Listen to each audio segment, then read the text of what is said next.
한 주간 또 은혜 가운데 또한 주님의 은혜 가운데 평안하게 지내신 줄로 믿습니다. 저희가 계속해서 이 죄와 관련된 그러한 내용들을 우리가 성경을 통해서 찾아보고 있습니다.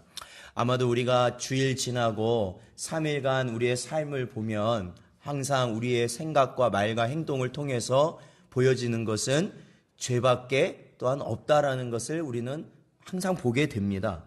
그럼에도 불구하고 하나님께서 우리에게 주신 은혜가 있다면 그것은 바로 그러한 죄 가운데서 우리는 회개할 수 있는 심령을 우리에게 주셔서 항상 돌이키게 하시고 또한 바른 길 가게 하시고 또한 주님의 은혜를 사모할 수 있도록 우리의 마음을 붙잡아 주시는 것이 은혜라는 것이죠. 그래도 저도 목회자로서 이렇게 지내다 보면 한순간 그냥 제 감정과 어떻게 보면 제 상황과 형편에 의해서 한순간 잘못된 생각과 잘못된 말과 행동을 할 때가 있어요.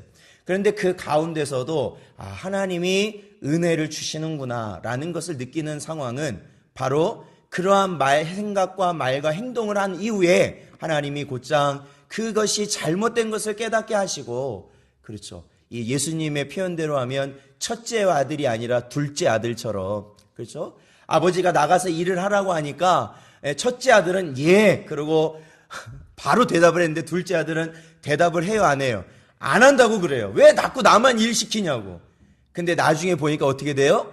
예라고 대답한 첫째는 일을 안 했고 안 한다고 얘기했던 둘째가 그 심령의 찔림을 받고 그 일을 하였다라는 예수님의 비유를 생각해 보면 참 이것이 우리에게 주시는 은혜인 것 같습니다. 그래서 항상 잘할 수 없어요. 그렇죠. 우리가 항상 죄 안 짓고 살 수 없어요. 그러나 그 순간에 하나님은 어떻게 하시냐면 우리를 돌이키신다. 언제나 그러한 회개의 은혜가 삶 가운데 넘치시기를 주님의 이름으로 축원드립니다. 우리 성경 한 곳 찾아보죠. 사도행전 11장 18절 말씀입니다. 사도행전 11장 18절 말씀. 같이 읽어보겠습니다. 사도행전 11장 18절 말씀 읽어보죠. 시작. 그들이 이 말을 듣고 잠잠하여 하나님께 영광을 돌려 이르되 그러면 하나님께서 이방인에게도 생명 얻는 회개를 주셨도다 하니라. 아멘. 그렇죠. 사랑하는 성도 여러분, 우리는 죄인이었고 죽을 수밖에 없는 자들이었고 은혜로 따지자면 사실은 택함 받은 이스라엘 백성이 아닌 이방인으로서 사실은 정말 죽을 수밖에 없는 자들에 불과한 저희였지만, 그래서 하나님이 누구신지 예수님이 누구신지 우리가 멸망받는다는 것이 무엇인지조차 우리는 알지 못한 채 살아갈 수밖에 없었지만, 종국에는 하나님이 우리를 사랑하시고 또한 하나님이 이 세상을 지으신 주인 되시며 그 사랑의 표현으로 자신의 하나뿐인 아들을 우리에게 보내셔서 그 아들이 우리의 모든 죄짐을 지시고 십자가를 지고 죽으시게 하신 것, 그것을 또한 우리가 깨닫고 믿고 그 은혜가 나의 은혜임을 알고 살아가게 하신 것이 바로 하나님의 크신 은혜 아니겠습니까? 그런데 주님의 그 십자가가 나의 십자가 되기 위해서는 중요하게 깨달아져야 되는 것이 있는데, 그게 바로 내가 죄인인 것이 깨달아져야 된다라는 것이죠. 항상 죄인인 것. 하나님 앞에서 죄인이고, 예수님 앞에서 죄인이고, 성령님 앞에서 죄인이고, 내 부모님 앞에서 죄인이고, 내 배우자 앞에서 죄인이고, 내 자녀들에게 죄인이고, 우리의 지인들 앞에서 나는 죄인이구나. 그래서 한순간도 하나님의 은혜가 없이는 살 수 없고, 그 은혜라는 것은 내가 회개할 수 있도록 하나님이 언제나 주시는 것이 바로 하나님의 은혜구나라는 것이죠. 사랑하는 성도 여러분, 오늘도 이 말씀이 죄에 대한 또 하나의 깊은 이해를 우리에게 말씀을 통해 가르쳐 줄 터인데, 그 이해 가운데 정말로 하나님의 은혜 없이는 살 수 없음이 또한 이 시간 고백되어질 수 있는 귀하고 복된 시간 되시기를 주님의 이름으로 축원드립니다. 자, 성경에서는 죄에 대한 가르침에 있어서는 단호하고 분명하고 그거에 대해서는 절대로 물러서지를 않습니다. 즉 죄라는 것과는 철저히 하나님의 말씀은 죄라는 것은 결국에는 사망과 멸망 그리고 영원토록 고통받을 수밖에 없는 하나님과는 완전히 반대적인 것으로 죄를 표현하고 있습니다. 그렇기 때문에 이 죄라는 것은 반드시 무엇을 치러야 되냐면 그 값을 치러야 한다라는 것이죠. 그러니까 오늘날도 보면 예전에 10년 전, 20년 전 잘못한 것이 다시 세상 밖으로 나와서 그것이 맞냐 틀리냐 그것을 계속 공방하고 하는 게 뭐냐면 그때 당시에 죄값을 치러야 될 사람이 죄값을 치르지 못했다라는 것이죠. 그래서 다시 그거를 해야 된다. 그리고 어떤 일들은 몇십 년 지나면 이 공소시효라는 게 또 있어요. 그러다 보니까 그게 끝나면 죄를 물을 수 있어요, 없어요? 물을 수가 또 없어요. 그게 이 세상이라는 것이죠. 그러다 보니까 어떻게든 그거를 피해가기 위해서 재물을 사용하고 아니면 권력을 사용해서 자신의 죄를 감추고 그것이 감추어져서 사람들이 모르는다. 그러면 자기는 그 죄와 상관이 없다라고 생각하지만 그것은 정말로 어리석은 생각이다라는 것이죠. 우리는 종국에는 그 모든 죄값을 치러야 된다라는 것이에요. 그 모든 죄값을. 특히 우리는 주님의 그 심판대 앞에 설 때에 내 자신이 기억하지 못하는 것까지도 주님은 다 끄집어내셔서 그것을 심판하신다 말씀하시는 것이 바로 성경의 말씀입니다. 사람이 타락 이후에는 결코 하나님의 말씀을 지킬 수 없는 존재가 되어 버렸다. 그것이 바로 우리가 받은 또한 저주이고 우리는 그러한 저주 안에서 살아가고 있습니다. 그래서 오늘 이 갈라디아서 3장 10절 말씀도 바로 그거예요. 누구든지 율법책에 기록된 대로 모든 일을 항상 행하지 아니하는 자는 저주 아래에 있는 자다라고 말씀하고 있는 것이죠. 그렇기 때문에 우리는 이 땅의 모든 사람들은 바로 그 저주 안에 살 수밖에 없는 자들이에요. 그들의 모든 삶의 모습을 보면 하나님의 말씀을 온전히 지킬 수 있는 사람이 있을까요? 없을까요? 이 세상에는 단 한 명도 없다라는 것이죠. 그래서 저희가 이 지난 주일 오후 예배 때 말씀드린 것처럼 예수님이 왜 그 많은 죽음의 방법 중에서 굳이 나무 십자가를 택하여서 죽으실 수밖에 없었는가? 그것은 이 나무에 달려 죽는 것이 바로 저주받아 하나님의 저주를 받아 죽은 자라는 표식이었다라는 것이죠. 그래서 예수님께서는 나무에 달려 죽으심으로 인해서 바로 자신이 하나님의 저주를 받고 온몸으로 받고 죽는다는 것을 우리에게 보여주신다는 거예요. 그러면 그 저주가 누구의 저주라는 거예요? 바로 나의 저주라는 거예요. 나의 저주.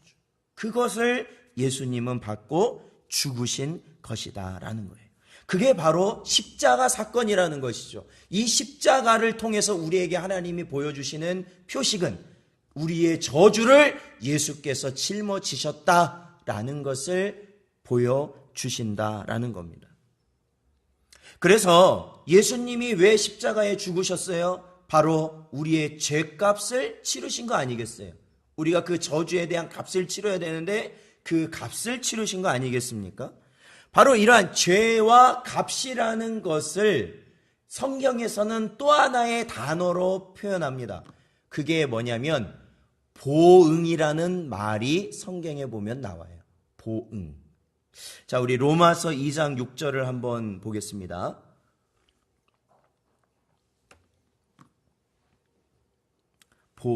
로마서 2장 6절. 같이 한번 읽어보죠. 시작. 하나님께서 각 사람에게 그 행한 대로 보응하시되 라고 오늘 이 2장 6절에 말하고 있는데 여러분 보응이란 말이 좋은 말일까요? 좀 부정적인 말일까요? 보통은 아마 부정적인 의미로 많이 쓰인다는 걸 아실 겁니다. 저도 예전에 어떤 이렇게 교회 다니시는 분들끼리 이야기를 하다가 어떤 분이 감정이 좀 격해지셨나 봐요. 그러니까 그 상대방 분한테 그렇게 하면 하나님이 보응하신다고. 그랬더니 아주 그냥 그 불에다가 아주 기름을 붓는 그런 아주 그냥 기름을 붓는 그런 모습을 본 적이 있어요. 이 보응이라는 것이 그 말 뜻대로 보면은 되돌려 준다라는 거예요. 되돌려 준다. 그러니까 이 선악간에 선을 행하거나 악을 행하거나 그렇다면 그것에 대해서 되돌려 준다라는 거예요. 그러니까 이것은 사실 꼭 나쁜 표현은 아닌 것이죠. 꼭 나쁜 표현은 아닌 거예요. 뭐냐면 선을 행하면 선으로 그것이 돌아오고 악을 행하면 그것이 뭐로 돌아온다는 거예요? 악으로 돌아온다라는 것이죠. 그래서 이 보응이라는, 성경에서 말하는 이 보응이라는 말 뜻은 바로 하나님이 공의의 하나님이시다라는 것을 우리에게 보여주시는 것이죠. 선악간을 누가 구별하시는 거예요? 하나님이 구별하시잖아요. 그리고 그 선악간에 대한 책임을 또한 하나님이 물으신다는 거예요. 그러니까 선을 행했을 때는 그거에 대한 상을 주시지만 또한 악을 행했을 때는, 하나님이 보시기에 악을 행했을 때는 그거에 대한 책임을 반드시 물으시고 그거에 대한 저주가 임하게 되는 것이 바로 성경에서 말하는 보응이라는 뜻이죠. 그래서 이 보응이라는 것의 최종적 보응은 바로 아까도 말씀드린 예수님의 심판대 앞에서 우리는 철저히 그 모든 것이 낱낱이 밝혀지면서 우리의 보응이 가감없이 드러나게 될 것입니다. 그러나 우리가 그 인식하지 못하는 것 중에 하나가 뭐냐면은 심판대가 주님 앞에 가야만 우리가 맞이하는 것이고 그때 가야만 내 잘못에 대한 어떠한 죄값을 치르게 될 것이다 라는 생각을 하는 사람들이 있어요. 교회 다니는 사람도. 그러니까 지금 뭐 어떻게 살든지 이거에 대해서는 하나님이 지금 당장 어떻게 하시는 게 아니라 언제? 나중에 주님 만나면 그때 가서 하나님이 다 하신다. 그렇게 생각하는 거죠. 그러니까 마치 아이들이 방학하면 방학하자마자 숙제를 열심히 해요. 아니면 방학 끝날 때쯤 가면 막 그렇게 밤새서 숙제를 해요. 거의 대부분 끝날 때 가서 하죠. 근데 사실 아이들의 심정도 이해는 해 주셔야 돼요. 그 아이들도 알고는 있어요. 항상 후회를 해요. 방학 끝날 때쯤. 내가 왜 그때 이거를 매일 안 써가지고. 저 같은 경우에는 일기 쓰는 거. 그 일기 쓰는 거 나중에 한꺼번에 몰아서 한 달치 쓰려면 아주 그 날씨, 지금은 스마트폰이 있으니까 요즘 애들은 스마트폰으로 다 하더라고요. 그러니까 한 달 전 날씨를 알 수 있을까요? 뭐 없을까요? 알 수 있어요. 스마트폰으로. 근데 뭐 30년 전, 40년 전에 한 번 지나간 날씨를 저희가 어떻게 알아요? 그거를. 그러니까 그거를 막 지어내서 쓰고 그러다 보면 또 학교 가서 선생님이 검사하셔가지고 이날 비도 안 왔는데 왜 너만 비 왔냐고 했냐고 나오라고 해서 또 맞고 그때는 그랬던 기억이 나는데 참 그게 인간의 본성이에요. 본성. 지금은 뭐 하나님 뭐 언제 오실지 모르니까 내가 어떻게든 그냥 살고 나중에 뭐 그때 발등에 불 떨어지면 그때라는 생각으로 신앙생활을 하는 그런 분들도 본 적 있습니다. 그러나 성경은요 단순히 그때 가서만 아니면은 그 이후에 지옥에 가서만 우리가 그 벌을 받는다고 말하는 것이 아니라 중요한 건 이 땅에서도 그에 합당한 보응을 받게 될 것이다 라고 성경은 가르치고 있다라는 것이죠. 하나님께서는 이 땅에서 죄를 짓는 것 하나님께서는 그것 역시도 묵과하지 않으신다라는 것을 기억하셔야 됩니다. 우리가 성경을 보면은 그것이 너무나도 잘 나와요. 이 성경을 보면은 우리는 그렇구나 하면서 내 삶은 거기에 적용하지 않는데 그 이러한 하나님께서 내리신 보응이 사실은 창세기 3장에 보면은 아담과 하와가 선악과를 따 먹자마자 하나님께서는 그들을 어떻게 하세요? 그의 합당한 보응을 주신다라는 것이죠. 그렇죠. 그래서 아담은 아담대로 그 죄 때문에 가시덩풀과 엉겅퀴가 나서 그 땀을, 수고로의 땀을 흘려야 이제 무언가를 먹을 수 있는 그러한 것이 되었고, 하와는 해산의 고통을 누릴 수밖에 없었습니다. 그리고 4장에 보면 또 한 사람이 등장하는데, 그것은 아담의 첫 번째 아들, 바로 가인이죠. 가인은 무슨 죄를 짓나요? 살인죄를 짓지요.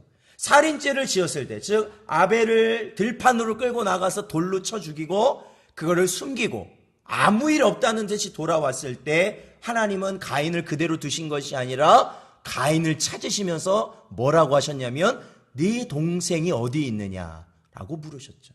그리고 나서 그를, 이제는 그 땅도 가를 수가 없을 정도로 그를 땅에서 유리하는 자가 돼서 떠돌아 다닐 수밖에 없는 그러한 저주를 받게 하셨다라는 겁니다.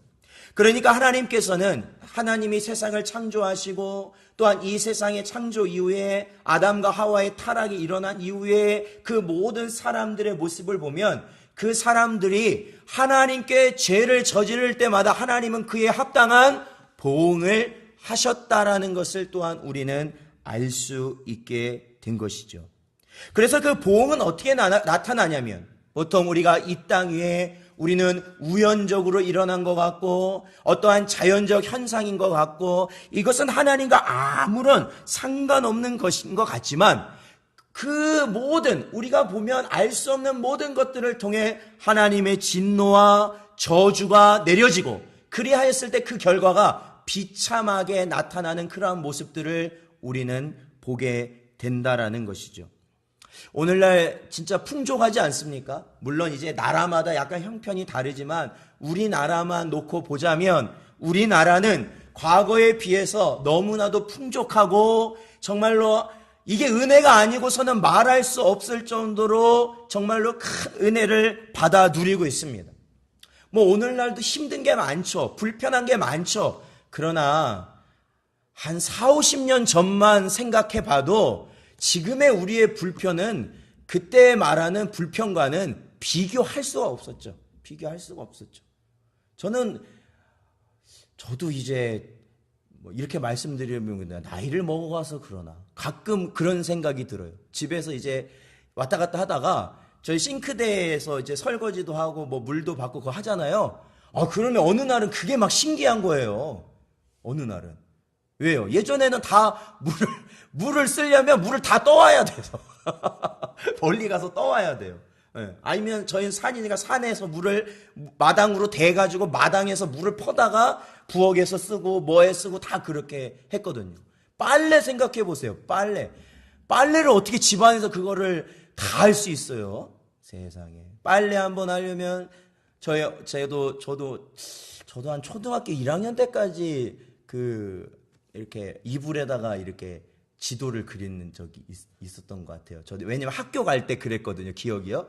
그러면 아무래도 그때 왜 그랬냐면, 제가 항상 제가 밤에 이렇게 불 피는 그걸 하다 보니까 그런 것 같아요. 거기서 불장난하면 오줌 싸잖아요.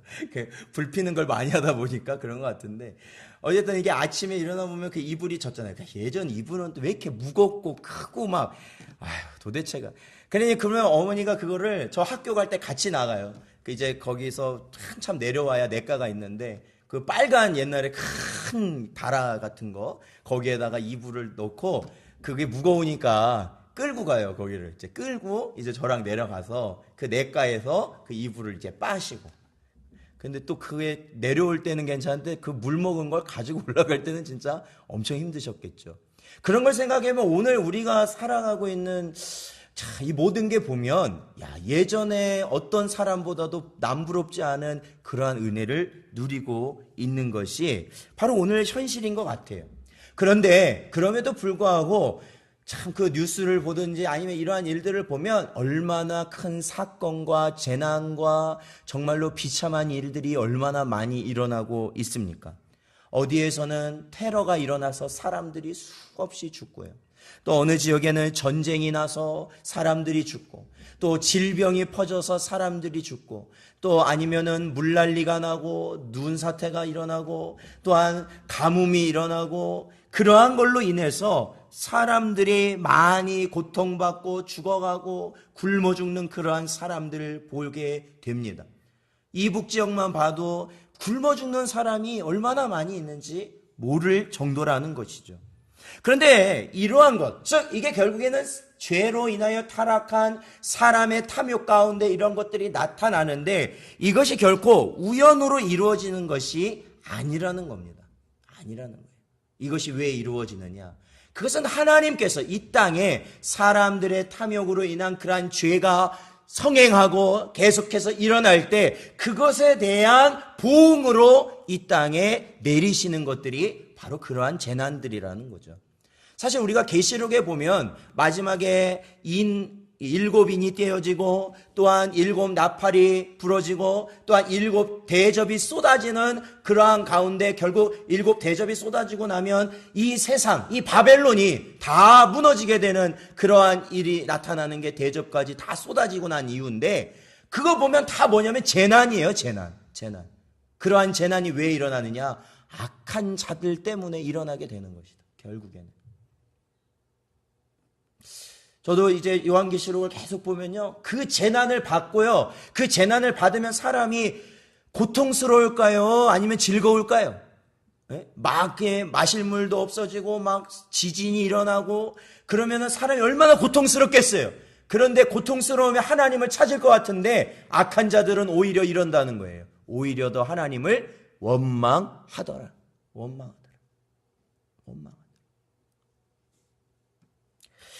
그러므로 우리가 이 땅에 일어나는 이러한 일련의 그러한 비참함의 모습들은 결국 사람의 죄로 인하여서 하나님이 이 땅에 내리시는 금생에 우리들이 겪게 되는 그러한 처벌이 바로 그러한 것이다 라는 것이죠. 그게 바로 보응이라는 거예요. 그러므로 사랑하는 성도 여러분, 우리는 이 보응의 개념을 이해할 때에 죄로 인해서 그러한 심판과 처벌이 오늘날 우리가 이 땅을 살면서도 나타난다면, 중요한 것은 이 땅을 살면서 우리가 하나님을 기쁘시게 하고 하나님이 원하시는 길을 가고 하나님께 정말로 영광 돌리며 하나님이 원하시는 일을 우리가 감당할 때 역시 하나님께서 우리에게 상을 주시고 복을 내려주시고 보호하여 주시는 것, 그것이 또한 뭐냐면 보응이다라는 것이죠. 그건 역시도 보응이다. 그러므로 저와 여러분은 어떠한 보응을 받아야 되는 거예요? 하나님의 상, 하나님의 칭찬, 하나님께서 원하시는 일을 통한 하나님께서 우리에게 허락하시는 바로 선하신 보응을 저와 여러분은 받아야 된다라는 것이죠. 그래서 힘쓰라는 거예요. 주의 일에 힘써야 되는 이유가 바로 그러한 관계에 있는 하나님의 원리가 거기 들어있기 때문에 그렇습니다. 그러므로 우리가 하나님의 보응을 인정하고 그것을 깨달은 자는요, 하나님의 뜻을 거스르는 삶을 사는 것이 아니라 언제나 자신의 뜻을 죽이고 또한 하나님의 뜻을 언제나 따르며 산다는 것은 언제나 회개하면서 하나님의 말씀대로 살아가는 것이다 라는 거죠. 그러므로 하나님이 정말로 사랑하는 자들은 보면 정말로 굽힐 것 같지 않았던 그 사람의 뜻이 굽어지고 하나님의 말씀에 순종하게 되는 모습이 나타나게 되는 것을 보면, 야, 정말로 하나님이 저 사람을 사랑하시는구나 라는 그러한 마음을 갖지 아니할 수 없어요. 그렇죠? 그러니까 많은 사람들이 그러거든요. 정말로 하나님에 대해서 대적하고 또한 주의 일을 가볍게 여기고 또한 하나님의 백성들을 힘들게 했던 사람들이 어느 순간 그의 삶이 완전히 바뀌어서 하나님의 뜻을 쫓아 살아가는 그러한 모습을 보면 정말로 하나님은 살아계시구나 라는 것을 느끼지 아니할 수 없습니다. 그러므로 사랑하는 성도 여러분, 저희는 언제나 하나님의 크신 자비와 긍휼과 은총을 감사하고 언제나 그러한 은혜가 우리의 삶 가운데 있기를 간구하면서 살아가시기를 주님의 이름으로 축원드립니다. 우리는 무언가 다른 것을 많이 해놓으면 그것을 통해서 내가 잘되고 보호받고 내가 무언가 인정받는 삶으로 살아간다 생각하는 사람이 많이 있습니다. 그러니 이 땅에서 내 삶을 보장하기 위해서 준비해 놓으려면요, 정말로 수많은 것들을 준비해야 되는데 그것이 결국에는 나에게 뭐로 다가오냐면 그것이 근심으로 다가오는 것이고 그것이 나를 사망의 올무에 더욱더 올가매는 역할을 하게 되더라는 거예요. 올가매는. 그러니까 젊은이들이 앞으로의 직장 생활을 하지 못하게 될 것에 대해서 항상 두려워하는 이유는 바로 어떻게 보면 세상에서 요구하는 기준을 나에게 자꾸 나 자신에게 들이밀기 때문에 그렇다라는 것이죠. 근데 아무도 그렇게 사는 사람은 없다라는 거예요. 없다. 그래서 오죽에 쓰면은 그 유행했던 말이 중에 하나가 그거 있잖아요. 엄친아라고 들어보셨어요? 엄친아? 요즘에는 좀 말이 쏙 들어갔더라고요. 안 나오더라고요. 엄친아가 무슨 뜻이냐면 엄마 친구 아들이라는 거예요. 왜? 근데 중요한 건 엄마 친구 아들은 다 잘해. 공부도 잘해. 성격도 좋아. 뭐 여자친구도 잘 사겨. 그 다음에 회사를 들어가도 큰 회사 들어가. 그리고 무슨 승진도 빨라. 뭐 하여튼 뭐 잘 되는 거는 다 엄마 친구 아들은 다 잘 된다. 그런 사람은 사실 없는데 결국에는 그러한 것으로 인하여서 나는 정말 실패한 인생이구나 하면서 살아가는 젊은이들이 오늘날 주변에 우리에게는 허다하게 있다라는 것이죠. 그러나 하나님께서는 우리에게 오로지 하나님의 뜻, 하나님의 요구하시고 원하신 것을 우리가 감당하라 말씀하셔요. 그래서 그 자리를 지키라고 말씀하십니다. 저는 간혹 목사님 제가 너무 힘들어요. 가정에서 이렇게 하는 게 너무 힘들어요. 또한 교회에서 이렇게 하는 게 너무 힘들어요. 이렇게 하면서 자신의 이야기를 하시고 나서 제가 결론으로 말씀드린 것 중에 하나는 뭐냐면은 성도님 무언가를 잘하려고 하지 마십시오. 뭔가 잘하려고 하지 마십시오. 그리고 지금 이 순간은 성도님이 그냥 그 자리에 계시면 됩니다. 그 자리에서만 이탈하지 마십시오. 그러면 하나님께서 반드시 그 때가 되었을 때 그 자리에서 회복해 주시는 은혜를 경험하시게 될 겁니다. 자리에만 계세요. 다른 거 생각하지 마세요. 다른 거 생각하지 마시고 그 자리에만 계시라. 그렇게 말씀을 드려요. 왜냐하면 우리의 회복은 하나님의 손에 달려있기 때문에 그렇습니다. 저와 여러분이 힘들다고 어디로 도망가겠어요? 도망갈 때나 있으세요? 도망갈 데도 없어요. 그리고 도망가면 우리가 더 나아질까요? 그것도 안 돼요. 그것도 안 돼요. 그래서 제가 우리 교회 와가지고 보면은 이 한 교회에서 20년, 뭐 30년 그렇게 계셨다는 우리 성도님들을 제가 뵈면은 참 제가 그 말 한마디에 은혜가 돼요. 왜냐하면 뭘 잘했고 그런 게 아니에요. 그게 중요한 게 아니라 이 한 자리에 있으면 얼마나 많은 풍파와 그런 것들이 지나갔겠습니까? 그 자리에. 그 한 자리에. 그렇죠? 그런데 그걸 어떻게 하는 거예요? 그 풍파를 뚫고 그 고통을 뚫고 어찌됐건 그 자리에 있었다는 것 자체가 하나님이 주신 은혜이기 때문에 그래요. 하나님이 주신 은혜. 그래서 은혜가 되는 거예요. 그러니까 저도 이게 원로 목사님들 이렇게 은퇴하실 때 보면은 20년 이상이시잖아요. 원로 목사님 돼서 이게 보통 20년 이상. 야, 10년도 사실 대단하신 거죠. 10년도. 근데 20년을 하셨다라는 거는 뭐 다른 건 볼 필요가 없어요. 그냥 그 자리에 20년을 계셨다는 것 자체가 존경받아야 마땅한 거예요. 정말로 그게 힘들어요. 하나님 은혜 없으면 되지를 않는다라는 것이죠. 자, 그러므로 저와 여러분이요, 언제나 하나님의 뜻을 따라 살며 우리가 이 모든 삶 가운데 정말로 하나님의 뜻을 이루려고 하는 그 삶을 살아가는 것, 그것이 바로 하나님의 보응을 인정하며 살아가는 자다라는 거예요. 우리가 이렇게 하면은, 이렇게 생각할 때는 이렇게 하면은 더 좋을 것 같다라고 생각할 수도 있지만 하나님의 뜻이 반드시 있다면 그 뜻을 붙잡고 나가는 것이 우리에게는 옳은 길이라는 것이죠. 기도해라. 예배 드려라. 얼마나 이것이 분명한 뜻입니까? 다른 게 중요한 게 아니라거든요. 그렇다면 그 나머지 모든 것은 누가 하신다는 거예요? 하나님이 하신다라는 것이죠. 하나님.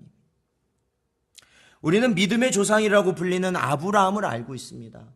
아브라함은 100세가 되던 해 이삭을 얻게 되죠. 그런데 하나님이 그 아브라함에게 아들을 주신다고 말씀하셨는데도 불구하고 사실은 이삭을 낳기 전에 아들을 한 명 낳게 됩니다. 아시죠? 누구를 낳게 돼요? 아브라함이?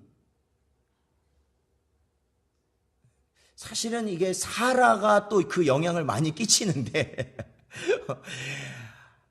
생각을 해봐라 이거죠. 어떻게 자기도 이제는 아이를 낳을 수 없는 몸이 됐고 그 아브라함 역시도 나이가 이제 100세가 가까이 가는데 어떻게 자식을 낳느냐. 그러니까 자신의 여종인 하갈을 취해서 그 하갈을 통해 자식을 낳으라는 거죠. 사실은 100세 가까운 할아버지가 그 하갈을 통해서 자식을 낳은 것도 어떻게 보면 하나님의 은혜잖아요. 어떻게 그럴 수가 있겠어요? 사람의 생각으로는. 네, 그렇죠. 그것만 해도 은혜거든요. 그런데 하나님께서는 말씀하셨거든요. 네 몸에서, 이제 아브라함과 사라의 몸에서 나와야만 한다 말씀하셨거든요. 그런데도 그 아브라함과 사라는 그것을 자신의 뜻대로 해석을 해버리죠. 그리고 나서 얻은 아들이 이스마엘이에요. 그 아들을 얻고 나서 기쁨도 잠시죠. 그 가정에 얼마나 큰 고통이 찾아왔느냐는 거죠. 결국에는 하갈과 이스마엘을 물 가죽 부대 하나 지워서 쫓아내야 됐어요. 나중에는 자신의 아들을. 그리고 그들의 후손이 나중에는 이스라엘 후손, 즉 이삭의 후손들과 항상 전쟁하며 지금 싸우고 있게 된 것이죠. 그게 지금도 싸우는 거예요. 지금도. 그 지역이. 그러므로 사랑하는 성도 여러분, 하나님께서 사람들이 세상에서 행한 모든 일에 대해서는 금생 바로 이 땅에서 내세에서 분명히 하나님께서 그거에 심판하시겠지만 금생에서도 역시 여러 형태로 그거에 대해 보응하신다는 것을 우리는 반드시 기억해야 됩니다. 그리고 그걸 두려워할 줄도 알아야 돼요. 두려워할 줄 알아야 돼요. 이게 이 땅에서 내가 하나님 앞에 범죄할 때 그 범죄의 값을 이 땅에서도 하나님이 치르게 하신다라는 것을 우리는 두려워할 줄 알아야 돼요. 그걸 두려워하지 않으면 죄 짓는 것이 너무 쉬운 거예요. 죄 짓는 것이. 죄를 너무 가볍게 여기게 되기 때문에 그렇죠. 자, 우리 고린도 후서를 찾아보죠. 고린도 후서 5장 9절에서 10절 말씀입니다. 고린도 후서 5장 9절에서 10절 말씀. 저희 찾으셨으면 함께 읽겠습니다. 시작. 그런즉 우리는 몸으로 있든지 떠나든지 주를 기쁘시게 하는 자가 되기를 힘쓰노라. 이는 우리가 다 반드시 그리스도의 심판대 앞에 나타나게 되어 각각 선악간에 그 몸으로 행한 것을 따라 받으려 함이라. 아멘. 그렇습니다. 그러므로 사랑하는 성도 여러분, 우리가 이 땅에 살 때든지 아니면은 이 삶을 끝내고 주님이 부른 그 이후의 삶이든지 우리는 언제나 주님을 기쁘시게 하기 위해서 힘쓰는 저와 여러분 되시기를 축원드립니다. 그리하여서 주님 만나 뵐 때 우리가 그 주님의 칭찬을 들으며 우리가 정말로 그 기쁨 가운데 나아갈 수 있는 여러분 되시기를 주님의 이름으로 축원드립니다.